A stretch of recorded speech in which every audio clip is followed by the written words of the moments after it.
What's up mga kaagbay? Kayo ay nakatutok pa rin sa Aniceto Garcia Vlogs. Yay! Magandang araw mga kaagbay. Lunch break again right here at the Pagtinabangay office. So we will take our lunch mga kaagbay. And while doing that, of course, pag-usapan natin ng mga bagay-bagay. Mga bagay-bagay. Okay, let us pray first. Bless us, O Lord, we still give the Lord receive the bounty for Christ our Lord. Mga kaagbay, kain tayo.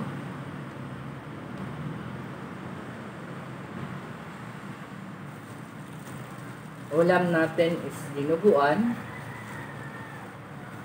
Tsaka ito, chop suey.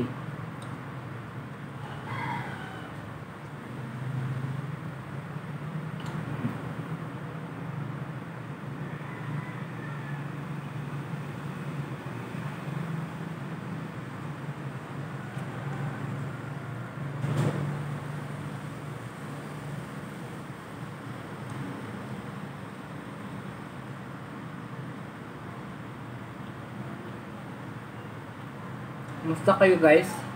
Kumusta yung araw natin?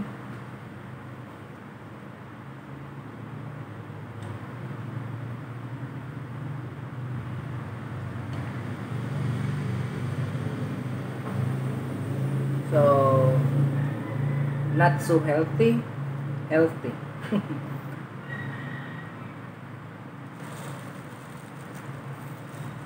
Ito yung tinatawag na balanced diet. Healthy, not healthy.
Magpapasok pa na guys, pero hindi pa ako nakapagbakasyon. Sana all.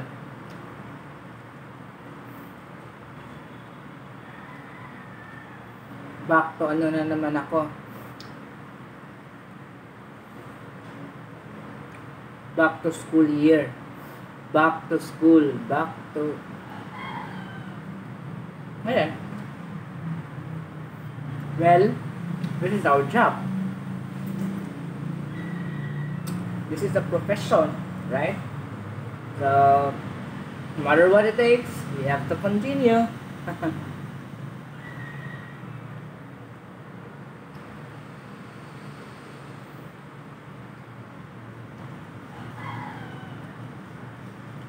Kasi ano, gusto ko ng sanang kahit ano na, no? Kahit ilang days lang. Sana all.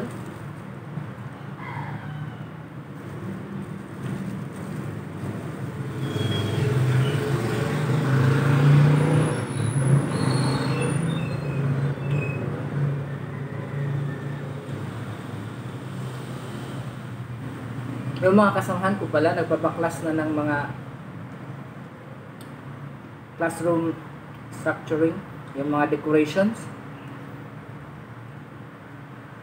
Sa tingin ko naman, tama lang na baklasin yung mga decorations. Kasi parang nasubrahan na yata yung ano, yung tawag dito, yung mga nakalagay, mga dingding.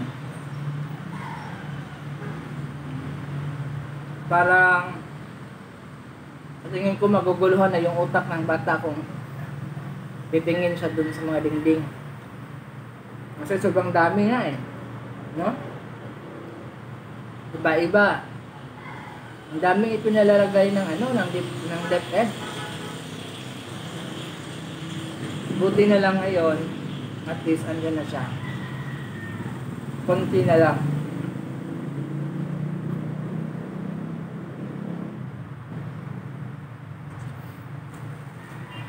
Sana magkakaroon kami ng orientation this afternoon. I just hope na yun na nga. Kasi sabi nila may contextualization daw na mangyayari. So, posible na susundin yung utos ng national pero may mga changes. Sana mga minor changes lang yung gagawin dito sa baba. Dito sa regional and division levels.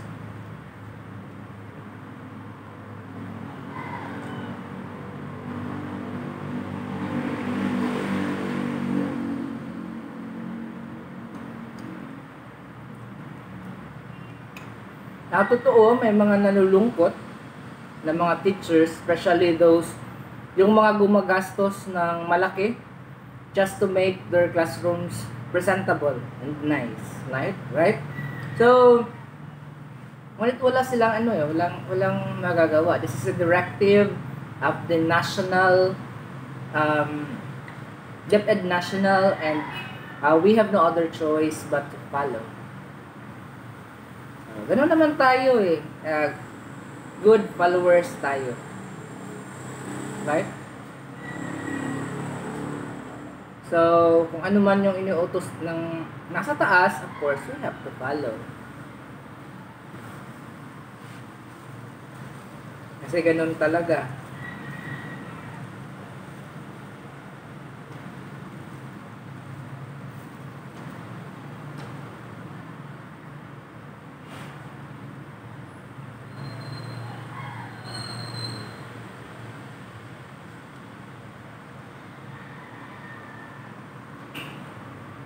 Ang gusto nilang baklasin lahat, di baklasin lahat.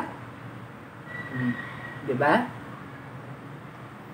And in fairness naman mga kaagbay, naniwala talaga ako sa mga adhikain at mission at mga causes, no? Na pinapangunahan ng ating Vice Presidente and at the same time yung DepEd Secretary natin na si Madam Sara Duterte. Right? Kasi naniniwala tayo sa kanyang leadership at sa kanyang kagalingan, sa kanyang skill, no? Na mas mapabuti at mas mapaunlad ang pag-aaral ng mga bata. So ito yung tinatawag natin na teaching and learning process.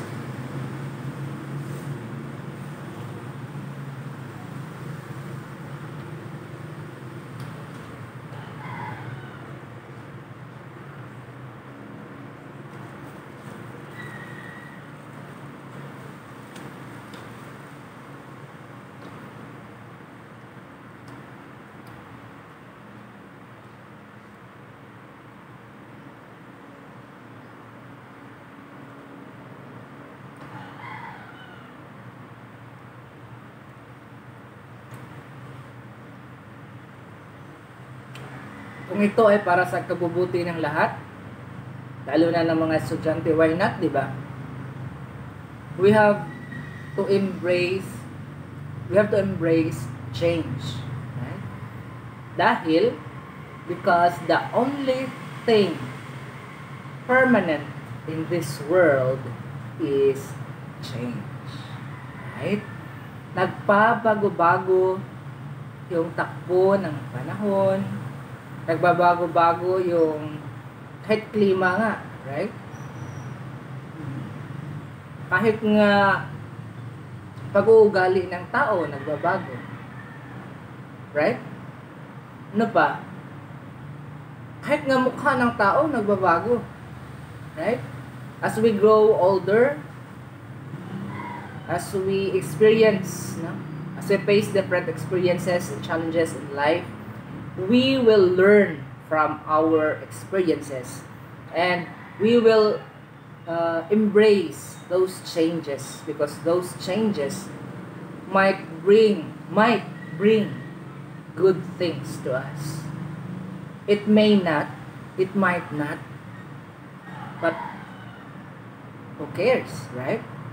This is a national mandate, so we have to follow. Sundin natin ito. At kung makikita naman natin, at kung makikita ng nasa taas na hindi ito makakabuti sa atin, of course, it will be changed na naman. Right? But now, since mayroon namang mga pag-aaral na nagsasabi na epektibo talaga na itong mga pagbabagong gustong gawin at gustong pasimunuan ng ating pangalawang Pangulo and at the same time ng ating kalihim sa kagawaran ng edukasyon na si Inang Sara Duterte. Sa mga kritiko dyan, manahimik muna tayo, right? So, bigyan muna natin ng chance. Kapag nakita natin na hindi ito makakabuti o may maraming butas, of course, naniniwala ako na may kakayahan ang ating Vice Presidente na amyendahan or gagawa ng mga pagbabago, right? Sa kanyang ipinanukalang ito.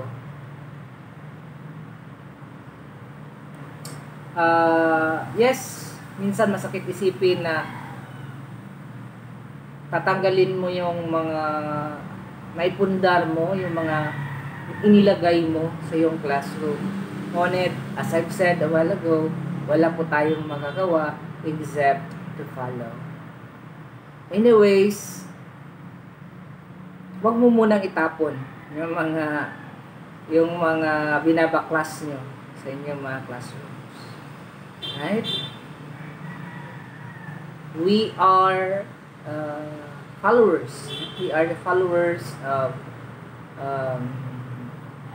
ang tawag nito sa ating mga leader. So, kinaya nila, kakayanin natin, and lahat naman ito para sa bata, para sa bayan. Maraming salamat sa inyong panunood. Maraming salamat sa inyong pagpunta, pagbisita dito sa aking bahay. Maraming salamat sa inyong oras, sa pakikinig ninyo sa akin. Maraming salamat sa inyong pagsuporta. Ako po si Teacher Aniceto, Teacher Nico, at kayo ay nakatutok pa rin sa Aniceto Garcia Vlogs. Yay! Hey! Bye!